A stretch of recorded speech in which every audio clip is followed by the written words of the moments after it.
Fatiha. Oğul musunuz?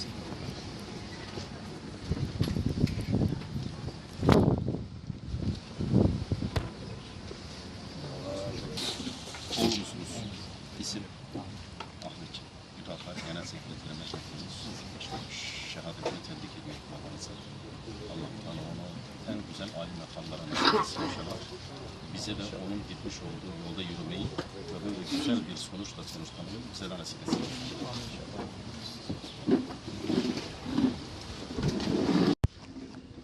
Muhterem hocamızdan Allah razı olsun, söylenmesi gereken her şeyi söyledi hakikaten.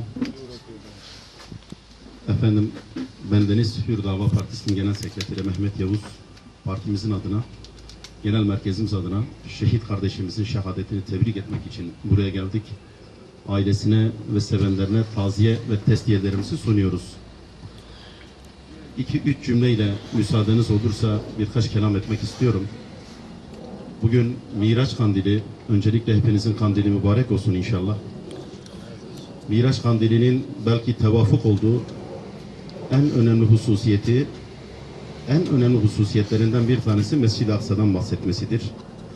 Mescid-i Aksa'da Resulullah Aleyhisselatü Vesselam göğe yükseliyor. Orada rivayetlere göre 124 bin peygambere namaz kıldırıyor. Allah-u Teala Kur'an-ı Kerim'de Mescid-i Aksa'dan bahsederken Estaizu billah Subhanellezî esrâ bi'abdihi leylen minel mescidil harami ilel mescidil aksa ellezî bâreknâ havlehu. Etrafını mübarek kılmış olduğumuz Mescid-i Aksa diyor. Mescid-i Aksa ve Kuds-ü Şerif Müslümanların izzetidir, şerefidir ve haysiyetidir. Buna sahip çıkmak, Müslümanların izzetine, şerefine ve haysiyetine sahip çıkmaktır.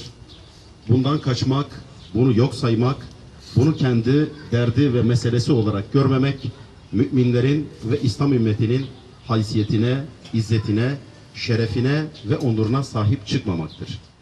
Dolayısıyla Mescid-i Aksa'nın ve Kuds-ü Şerif'in özgürlüğüne kavuşturulması, Siyonist şebeke karşısında İzzetli İslam evlatlarının da var olduğunu haykıran herkes şeref sahibidir, izzet sahibidir. Hele hele bu orada kanlarını dökmüş, canlarını vermiş olan yiğitler İslam tarihi açısından müstesna bir yerde anılacaklar.